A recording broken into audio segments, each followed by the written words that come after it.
رجب، شعبان اور رمضان، یہ علماء اور عرفاء یہ بات بیان فرماتے ہیں کہ رجب، شعبان اور رمضان یہ حرم زمانی ہے۔ دیکھیے، اللہ کے کچھ حرم ہیں، احترام والی کچھ خاص تاریخیں ہیں، کچھ خاص مہینے ہیں، ایک حرم زمانی کہلاتے ہیں اور ایک حرم مکانی کہلاتے ہیں۔ حرم مکانی کون سے؟ مثلا کعبہ، مسجد الحرام، مسجد نبوی، مشاہد مشرفہ، ائمہ کے روزے، یہ سارے حرم مکانی۔ اچھا، حرم زمانی دنوں کے اعتبار سے ہیں، مہینوں کے اعتبار سے ہیں۔ جب یہ علماء فرماتے ہیں کہ جو خاص طور پر شعبان کا مہینہ ہے، یہ سیر و سلوک کا مہینہ ہے، اس میں کوئی شخص چاہے تو اپنی روحانیت کو بہت اوپر لے جا سکتا ہے، اس میں اپنی عرفانیات کو بہت اوپر لے جا سکتا ہے، اس میں اپنی روح کو بہت علو اور بلندی جو ہے عطا کروا سکتا ہے۔ یعنی پورے سال یہ موقع اس کو نہیں ملے گا۔ رمضان تو خیر حقیقی طور پر ایک آئے گا ہی مہینہ اس کے پاس، لیکن جو اس سے پہلے جو پریپریشن والے دن ہیں تو اس میں رجب اور شعبان، اور اس میں بھی شعبان خاص طور پہ علماء نے فرمایا کہ سیر و سلوک کا مہینہ۔ علماء میں مثلا جواد ملکی تبریزی، جو امام خمینی کے بھی عرفانیات کے اساتذہ میں شمار ہوتے تھے، انہوں نے باقاعدہ جو اپنی ان کی کتاب ہے المراقبات، اس میں انہوں نے فرمایا کہ شعبان خدا کی طرف سے سیر و سلوک کی منازل عمریہ میں سے ہے۔ اور ابھی آپ نے سنا تھا، ابھی پیغمبر کی جو روایت اسامہ بن زید کے حوالے سے سنائی تھی کہ انہوں نے کہا تھا آپ کچھ خاص اس مہینے کے اندر جس طرح سے روزے رکھتے ہیں اور کسی مہینے میں نہیں رکھتے، تو پیغمبر نے فرمایا تھا کہ اللہ کی بارگاہ میں اس میں اعمال بلند ہوتے ہیں۔ یہ اسی سیر و سلوک کی طرف پیغمبر نے اشارہ کیا تھا، اور میں چاہتا ہوں کہ جس وقت میرے اعمال بلند ہوں تو میں روزے کی حالت میں ہوں۔ تو وہ فرماتے ہیں کہ سالک کے جو اعمال ہیں، یعنی جو سیر و سلوک کے منازل طے کرنا چاہتا ہے، روحانیت اپنی قوی کرنا چاہتا ہے، تو وہ خود اس کے اعمال بھی اور خود بھی بہت بلندی حاصل کرتا ہے۔ اور اسی طریقے سے جو آیت اللہ علی آقا قاضی، جو کہ محمد حسین طبع طبائی کے بھی اساتذہ میں سے تھے، آیت اللہ بہجت کے اساتذہ میں سے تھے، آقا خوئی کے اساتذہ میں سے تھے، روحانیت کے اعتبار سے، یہ تو خاص طور پر لوگوں کو اور اپنے شاگردوں کو شعبان سے بھرپور استفادے کا حکم دیتے تھے، اور کہتے تھے کہ ان مہینوں کے اعمال سیر و سلوک اور عرفانیات کی راہوں کو کشادہ کر دیتے ہیں۔ یعنی ابھی آگے چل کر جو ہم چیزیں بیان کرنے والے ہیں، ابھی تھوڑا انتظار کر لیجئے ورنہ بالکل کولنگ ختم ہو جائے گی اس کی اگر پنکھے چلائے۔ اچھا، تو اور کہتے تھے کہ خبردار ہو جاؤ، ہوشیار ہو جاؤ، متوجہ ہو جاؤ، ہم خلوت کے مہینے میں داخل ہو گئے۔ شعبان کے لیے کہتے تھے ہم خلوت کے مہینے میں داخل ہو گئے ہیں، اب فضولیات اور بیجا مصروفیات کو ترک کر دو۔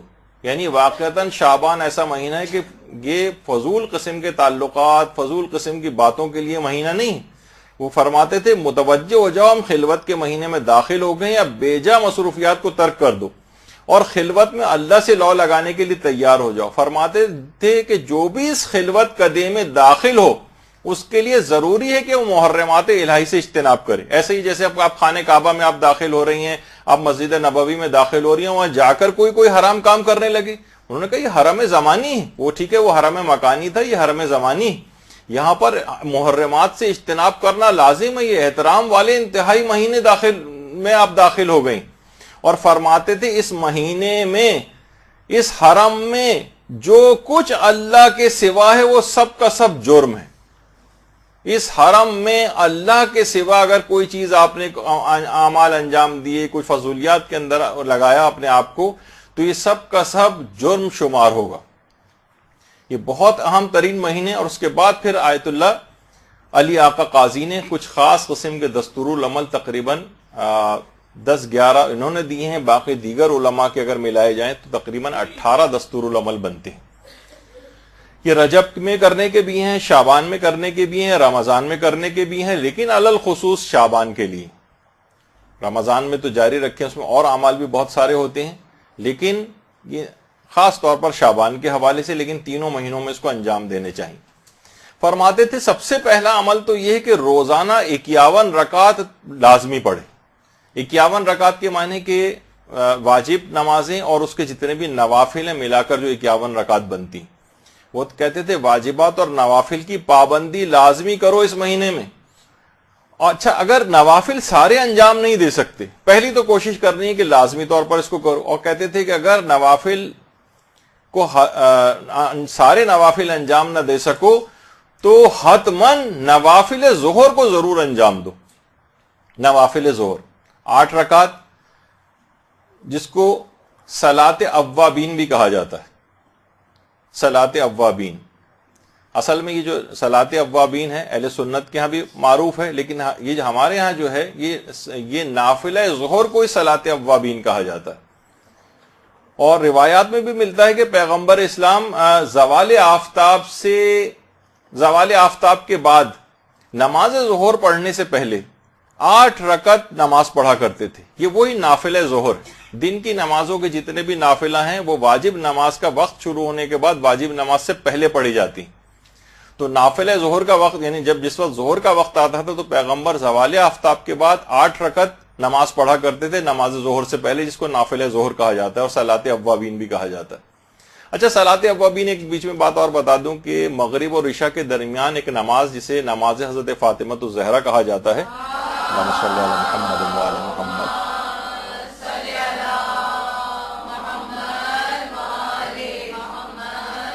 وہ 4 رکعت کی نماز ہے، اس کو بھی صلاۃ اوابین کہتے ہیں، جو مغرب اور عشاء کے درمیان میں پڑھی جاتی ہے اور جس میں الحمد کے بعد 50 مرتبہ سورہ توحید پڑھی جاتی۔ تو اچھا اوابین اس کو اس وجہ سے کہتے ہیں توبہ کرنے والے، یعنی توبہ کرنے والوں کی نماز۔ تو فرماتے تھے کہ یا تو 51 رکعت آپ پڑھیں، اگر کوئی شخص 51 نہیں پڑھ سکتا ہے تو کم سے کم نافلہ ظہر اس کو حتماً پڑھنا ہے۔ اگر وہ اس مہینے کی برکتوں سے فائز یاب ہونا چاہتا ہے اور اپنے آپ کو کچھ روحانیت کو قوی کرنا چاہتا ہے تو کم سے کم حتماً اس کو نافلہ ظہر جو ہے وہ اس کو ترک نہیں کرنا ہے۔ اور فرماتے تھے اس کے بعد ایک چیز کی، اسی میں پوائنٹ میں ایک چیز کا تاکید اور کرتے تھے کہ نماز ظہر کو لازمی طور پر اول وقت میں انجام دو، کیونکہ قرآن نے اس کو صلاۃ وسطیٰ کہا ہے۔ تو بہرحال یہ ایک پہلا عمل ہے کہ انسان 51 رکعت جو ہے وہ نماز پڑھے، اور نافلہ سارے نہ پڑھ سکے تو نافلہ ظہر کم سے کم ضرور پڑھے اور نماز ظہر کو اول وقت میں انجام دے۔ دوسرا پوائنٹ یہ ہے اس دستور العمل کا کہ نافلہ شب کو لازمی طور پر نماز شب کو اس شعبان کے مہینے میں ہرگز نہ چھوڑے۔ وہ فرماتے تھے کہ حیرت ہوتی ہے مجھے اس شخص پر جو آخرت میں بڑے مقام کو حاصل کرنا چاہتا ہے پھر بھی وہ نماز شب سے بے توجہ رہتا ہے۔ اور فرماتے تھے میں نے آج تک نہ کسی ایسے شخص کے متعلق سنا ہے، نہ میں نے آج تک ایسے کسی شخص کو دیکھا ہے جس نے کوئی بھی مرتبہ کمال اور روحانیت نماز شب پڑھے بغیر حاصل کیا ہو۔ میرے علم میں کہہ رہے تھے کوئی نہ میں نے سنا نہ دیکھا آج تک کسی ایسے شخص کے متعلق۔ اس کا مطلب ہے کہ آخرت میں بڑا مقام کوئی شخص حاصل کر ہی نہیں سکتا، وہاں پہ آپ کو ادنا تر جنت پہنچ بھی گیا تو ادنا ترین درجوں میں نظر آئے گا کہ جو کہ نماز شب کا پابند نہیں۔ یہ خصوصیت کے ساتھ بات انہوں نے کہی کہ نافلہ شب 11 رکعت ہے، 11 رکعت کو انجام دیں۔ مشکل سے 6 7 8 منٹ اس کے اندر لگتے ہیں، اگر آپ صرف الحمد کے اوپر بھی اکتفا کریں تو بہت کم وقت اس کے اندر لگتا ہے۔ تو نافلہ شب کو لازمی، ورنہ اگر 11 رکعت نہ پڑھ سکیں تو 3 رکعت بھی نہ پڑھ سکیں تو کم سے کم 1 رکعت کچھ تو اس میں شمار ہو جائے۔ تو بہرحال نافلہ شب کوشش تو کریں گے 11 رکعت ہی۔ پھر فرماتے تھے جس قدر بھی ممکن ہو سکے تلاوت قرآن اس مہینے میں روزانہ کریں، اور کہتے تھے خاص طور پر شعبان کے مہینے میں رات میں تلاوت قرآن کرنا، ویسے تو دن میں بھی کسی بھی وقت کریں لیکن رات میں تلاوت قرآن خاص طور پر کرنا۔ اور کہتے تھے کہ اسے مومنین کو اس میں شراب طہورہ جو جنت کی شراب ہے یعنی وہ والی لذت بخش اس کے لیے کہ رات میں شعبان کی راتوں میں اگر اس کی قرآن کی تلاوت کی جائے۔ اور اس کے بعد فرماتے تھے چوتھا نقطہ ہی کہ زیادہ سے زیادہ اذکار الہی میں اس کی زبان مصروف رہے اس مہینے میں۔ خاص طور پر فرماتے تھے کہ ذکر یونسیہ 500 یا 1000 مرتبہ روزانہ انجام دیں، روزانہ 500 یا 1000 مرتبہ لا الہ الا انت سبحانک انی کنت من الظالمین۔ تو 500 دفعہ یا 1000 مرتبہ، اور اس سے ہٹ کر بھی یہ تو ظاہر ایک مخصوص وقت میں ہو جائے گا لیکن اس کے علاوہ بھی مسلسل زبان کو اپنی اذکار الہی میں مصروف رکھیں۔ اس کے بعد فرماتے تھے اگلا نقطہ 5واں کہ اگر ہو سکے تو مشاہد مشرفہ کی زیارت، اور یہ نہ ہو سکے تو کم سے کم جتنی بھی مساجد میں حاضری اس مہینے میں ہو سکے وہ کرے۔ فرماتے تھے کہ مومن کا دل مسجد کے اندر اسی طریقے سے لگتا ہے جیسے روایتوں میں ہے کہ جیسے مچھلی جو ہے وہ دریا میں جس طرح ایک سکون محسوس کرتی۔ تو بہرحال مشاہد مشرفہ کی زیارت لوگ اس میں جاتے ہیں، جتنی بھی زیادہ جگہوں کے اوپر جا سکیں، نہیں جا سکتے تو مساجد میں، اور اس میں خواتین کو اگر اس کی سہولیات نہیں ہیں تو ظاہر ہے کہ یہ والا پوائنٹ اس لحاظ سے مائنس ہو جائے گا، ان کے لیے گھر ہی گویا بمنزل مسجد کے ہو جائے گا، اور وہی ان کے لیے ثواب انشاءاللہ پروردگار دے گا۔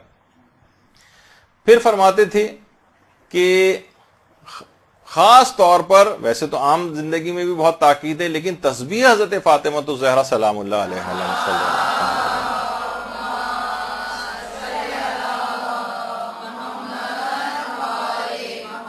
فرماتے تھے کہ اس کو ہرگز فراموش نہ کریں، کیونکہ اس کو ذکر کبیر کہا گیا ہے، کیونکہ سب اذکار انجام دے رہے ہیں تو یہ کیسے ممکن ہے تسبیح حضرت زہرا جو ذکر کبیر ہے اس کو آپ فراموش کر دیں، تو اس کو ہرگز فراموش نہ کریں، یہ بھی آسان ہے۔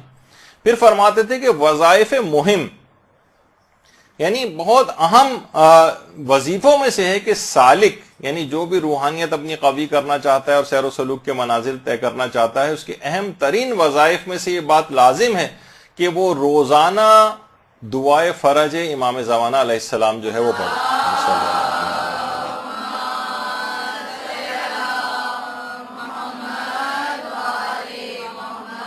اس میں آپ اللہم کن لولیک الحجت والی دعا بھی پڑھ سکتے ہیں، الہی عظوم البلاء والی بھی پڑھ سکتی ہیں، اس کے علاوہ اللہم عجل لولیک الفرج الگ سے بھی ہے، اردو میں بھی اگر کوئی بھی آپ دعا امام زمانہ کی جلد ظہور کے حوالے سے زیادہ اگر کریں تو فرماتے تھے کہ بہت مہم ترین، یعنی مہم بلکہ وظائف میں سے یہ ہے کہ روزانہ دعائے فرج جو ہے وہ پڑھی جائے۔ اور پھر فرماتے تھے کہ ایک اور بھی اہم ترین وظائف میں سے شعبان کی یہ بھی کہ اس شعبان کے اندر، شعبان میں جتنے بھی جمعے آئیں اس میں زیارت جامع کبیر یہ خاص طور پر ضرور پڑھیں جمعے کے روز۔ اس شعبان کے مہینے میں جتنے بھی جمعے آئیں اس میں زیارت جامع کبیر یہ ضرور پڑھنی چاہیے۔ اور اس کے علاوہ ابھی سے پہلے آپ نے سنا کہ تلاوت قرآن عمومی طور پر تو انہوں نے بتائی کہ جتنی بھی زیادہ ہو سکے، لیکن الگ سے خصوصیت کے ساتھ فرمایا کہ روزانہ ایک جز تلاوت قرآن شعبان کے مہینے میں ضرور کریں۔ ایک جز کے معنی ایک سپارہ، ایک پارہ قرآن روزانہ، یہ لازمی اپنے اس پروگرام کے اندر شامل کریں، ورنہ جو نہیں کر سکتا، پورا نہیں پڑھ سکتا، جو بھی اس کے پاس عذر ہے اگر کوئی ایسا ویلڈ تو ٹھیک ہے، پھر جتنی بھی تلاوت کر سکے، لیکن اس کے علاوہ الگ سے بھی عمومی تلاوت کے علاوہ بھی فرماتے ہیں کہ ایک جز تلاوت قرآن اسے روزانہ کرنا ہے۔ پھر فرماتے ہیں اس شعبان کے مہینے میں خاص طور پر اگر کوشش کرے کہ زیارت قبور پہ یہ مداومت کر سکے، روزانہ ممکن ہو تو روزانہ، ورنہ ہفتے میں کم سے کم ایک مرتبہ قبرستان ضرور جائے اور زیارت قبور کو جو ہے انجام دے۔ یہ بہت زیادہ اس مہینے کے لحاظ سے تاکید ہے۔ اچھا، یہ 10 نکات تو آیت اللہ علی آقا قاضی نے شعبان کے لحاظ سے اور ان تینوں مہینوں کے لحاظ سے بتائے ہیں، اور کچھ علماء نے اس میں اضافے بھی کیے ہیں، یعنی ان کو بھی اگر آپ ایڈ کر لیں اس کے اندر، اور وہ یہ ہے کہ اس شعبان کے مہینے میں خاص طور پر 70 مرتبہ روزانہ استغفر اللہ و اسألہ التوبہ، استغفر اللہ و اسألہ التوبہ، یہ روزانہ 70 مرتبہ اپنے پروگرام میں شامل کرنا چاہیے۔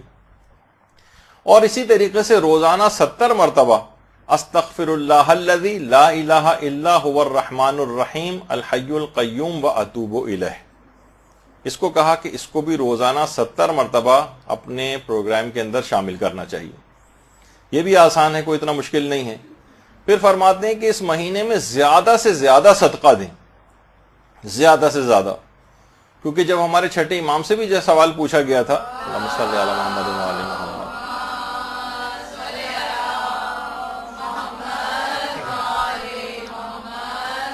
کہ ماہ شعبان کا بہترین عمل کیا ہے، تو امام نے فرمایا تھا صدقہ اور استغفار۔ تو ابھی آپ نے اس سے پہلے استغفار استغفر اللہ الذی استغفر اللہ و اسألہ التوبہ وہ اسی سلسلے کا ہے کہ ماہ شعبان کے بہترین اعمال میں سے استغفار ہے اور صدقہ دینا. امام فرماتے ہیں جو شعبان میں صدقہ دے گا خدا اس صدقے کو اس طریقے سے اس میں اضافہ کرے گا جیسے تم اپنے اونٹ کے بچے کو پال پوس کر ایک قوی الجثہ جو ہے ایک اونٹ کی شکل میں تبدیل کرتے ہو. تو یہ صدقہ بھی قیامت کے دن اوڑ پہاڑ کی مثال ہو جائے گا, یعنی اتنا عظیم ثواب رکھے گا کہ انسان حیران رہ جائے گا ماہ شعبان میں خصوصیت کے ساتھ صدقہ دینے کا جو یہ عمل ہے. اور اس پورے مہینے میں اس کو آپ ڈیوائیڈ کر سکتے ہیں, پورے مہینے میں 1000 مرتبہ لا الہ الا اللہ ولا نعبد الا ایاہ مخلصین لہ الدین ولو کرہ المشرکون. تو اس طرح سے ڈیوائیڈ کر لیں کہ پورے مہینے کے اوپر کچھ خاص عدد یہ پھیل جائے اور پورے مہینے میں ملا کر 1000 دفعہ مکمل ہو جائے. اور کوئی اگر ہمت کرے اور روزانہ بھی 1000 دفعہ پڑھ لے تو کیا ہی کہنا, کیا عظیم ثواب اس کو ملے گا. تو بہرحال یہ 14واں اس کا ایک عمل ہے جو کہ اس مہینے کے اندر خصوصیت کے ساتھ ہے. اور اچھا اس کے بعد زیادہ سے زیادہ اس مہینے میں درود پڑھنا, اللہم صلی علی محمد وعلی محمد.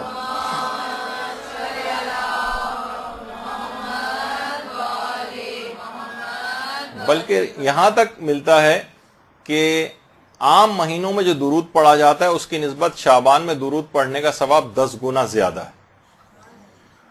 تو اور بہار میں بھی یہ ہے, پیغمبر نے فرمایا کہ جو ایک بار بھی مجھ پر درود بھیجتا ہے, اللہم صلی علی محمد وعلی محمد,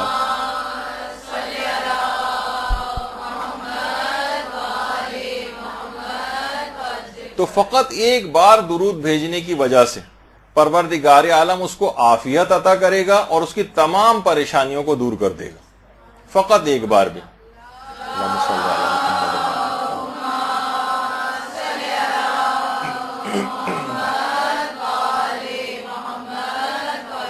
اچھا اس 16واں عمل جو اس کے بعد ہے وہ یہ ہے کہ شعبان کے مہینے میں ہر جمعرات کو 2 رکعت نماز پڑھی جائے. یہ تھوڑا سا مشکل ہے لیکن اگر کوئی شخص کر سکے, بہت سارے ایسے افراد ہوتے ہیں جو عبادت کی طرف مائل ہوتے ہیں. شعبان کی ہر جمعرات کو 2 رکعت نماز, اور ہر رکعت میں الحمد کے بعد 100 مرتبہ سورہ توحید اور سلام نماز کے بعد 100 مرتبہ درود پڑھا جاتا ہے, جس کے اندر اللہم صلی علی محمد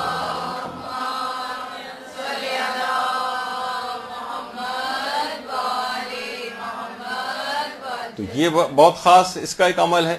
اور اس کے علاوہ اس پورے شعبان میں روزانہ روزہ رکھا جائے, اور جتنے ورنہ 3 دن یا جتنے بھی دن اس کے لیے ممکن ہو اس میں روزہ رکھا جائے, اس کا بھی بہت زیادہ ثواب ہے. اور 18واں عمل اس کے اندر جو بتایا گیا ہے وہ صلوات شعبانیہ ہے. یہ دعائے امام سجاد علیہ الصلوۃ والسلام,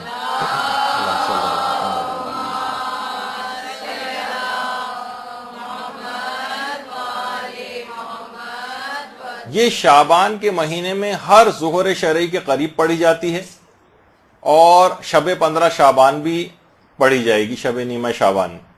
لیکن زیادہ بہتر یہ ہے کہ علماء فرماتے ہیں اسے ظہر اور عصر کے درمیان میں اس کو پڑھا جائے, صلوات شعبانیہ کو.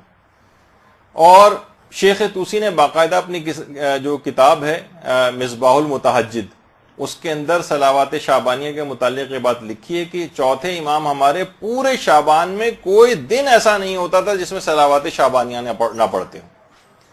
پورے مہینے میں کوئی دن ایسا نہیں تھا. اور خاص طور پہ 15 شعبان میں بھی اس کی بہت تاکید ہے کہ صلوات شعبانیہ 15 شعبان کو بھی جو ہے وہ پڑھی جائے. اقبال الاعمال میں سید ابن طاؤس نے بھی اس کو نقل کیا ہے. اس کے علاوہ شیخ عباس قمی نے مفاتی میں اعمال مشترکہ جو شعبان کے لکھے ہیں اس کے اندر بھی یہ مناجات شعبانیہ لکھی ہوئی نظر آئے گی. اچھا ہمارے جو پرانے علماء ہیں انہوں نے تو باقاعدہ ایک بڑی اتنی اہم ہے کہ لوگوں نے اس کا نام بھی نہیں سنا ہوا, اور اس کی اتنی تاکید کہ چوتھے امام ہر روز اس صلوات کو پڑھا کرتے تھے, صلوات شعبانیہ کو. تو الذریعہ الی تصانیف الشیعہ جو کہ آغا بزرگ تہرانی کی کتاب ہے, اس میں آغا بزرگ تہرانی نے اس کی 12ویں جلد میں ایک بات لکھی ہے کہ ہمارے ایک عالم گزرے احمد واعظ یزدی, احمد واعظ یزدی. انہوں نے یہ جو صلوات شعبانیہ ہے اس کی شرح لکھی ہے شرح دعائے شجرۃ النبوہ کے نام سے, کیونکہ اس میں یہ جملہ آتا ہے شجرۃ النبوہ اس کا نام ہے. تو شرح دعائے شجرۃ النبوہ کے نام سے شرح لکھی ہے جس میں انہوں نے 8000 اشعار اس کی شرح میں لکھے. منظوم دیکھیے، ایک تو ہوتا ہے کہ نثر کے اندر شرح لکھنا، وہ پھر بھی نسبتاً آسان ہے. یہ جو ایک صفحے کی آپ کو نظر آ رہی تھی مناجات شعبانیہ، اس کی شرح میں 8000 اشعار انہوں نے، احمد واعظ یزدی نے اس کی پوری کتاب لکھی ہے اور اس کی شرح میں لکھی. تو انتہائی اہم ہے. اس میں باقاعدہ اگر اس کا آپ ترجمہ بھی پڑھیں، صلوات میں غریبوں اور فقیروں کی مدد کرنے کی توفیق مانگی گئی ہے کہ میں غریبوں اور فقیروں کی مدد کر سکوں، اس بات کی توفیق عطا فرما، اور حقوق اہل بیت ادا کرنے اور ان کی اطاعت کی توفیق مانگی گئی ہے اس کے اندر. اور پروردگار سے عافیت اور رحمت الہی کو طلب کیا گیا ہے اس دعا میں. تو چوتھے امام کی خصوصیت کے ساتھ تو یہ 18 اعمال ہیں جو کہ دستور العمل کے طور پر علماء نے شعبان کے لحاظ سے بیان کی. جتنے بھی آپ سے ممکن ہوں اپنے حالات کو دیکھتے ہوئے، ویسے تو سارے بھی کیے جا سکتے ہیں، لیکن نہیں ممکن ہو تو اس میں یہ نہ کریں کہ 18 نہیں کر سکتے تو 16 کر لیں، 14 کر لیں، 10 کر لیں، اس سے کم بھی اگر ممکن ہو، اور جتنا بھی آپ کے لیے ادا کرنا ممکن ہو اس کو انجام دے لیں. تو یہ اس کے مطابق آپ کو اپنی روحانیت کو قوی کر سکیں گے. یہ خصوصی طور پر شعبان کے لحاظ سے چیزیں بیان کی گئی ہیں. تو آقا علی آقا قاضی جنہوں نے باقاعدہ یہ دستور العمل بھی بیان کیا تھا، شعبان میں تو ان کا ایک خاص طریقہ کار تھا کہ ان راتوں میں یہ اول شب میں سو جاتے تھے اور پھر اٹھ کر تھوڑی دیر بعد اٹھ کر عبادت کرنے لگتے تھے، پھر تھوڑا سا آنکھ لگا لیتے تھے اور پھر اٹھ جاتے تھے، اور کبھی بھی 2 گھنٹے سے زائد مسلسل نہیں سوتے تھے. ایک ہوتا ہے نا کہ ہم مسلسل سوتے چلے جا رہے ہیں 7-7 8-8 گھنٹے، نہیں، 2 گھنٹے سے زیادہ. اور خود پیغمبر کی اپنی سیرت میں بھی ملتا ہے کہ پیغمبر ایک ہی رات میں متعدد مرتبہ سوتے اور اٹھتے تھے، جو کہ سائنسی لحاظ سے بھی اس کی ایک الگ تفصیل ہے کہ حقیقتاً جتنا ضرورت ہوتی ہے اس کے اندر وہ پوری ہو جاتی ہے آپ کی. تو پیغمبر یعنی رات میں کبھی بھی کوئی شخص اگر اٹھتا تھا تو پیغمبر کو وہ دیکھ لیتا تھا کہ پیغمبر مصروف عبادت ہے. تو اچھا، اس کے بعد پھر اذان فجر سے علی آقا قاضی 3 گھنٹے پہلے اٹھ جاتے تھے، اور پھر جب فجر کا وقت قریب آتا تھا تو اس سے پہلے نافلہ شب کو انجام دیتے تھے، اور کہتے تھے کہ نافلہ شب اگر کوئی شخص نہ پڑھے تو کوئی فائدہ نہیں، اور ایسا عرفان اس کا بالکل بے معنی ہے جس کے اندر نماز شب نہ ہو. تو بہرحال یہ ماہ شعبان کے دستور العمل آپ کے سامنے بیان ہوئے، اس میں جتنے بھی عمل کر سکیں. برحمتک یا ارحم الراحمین وصلی اللہ علی محمد و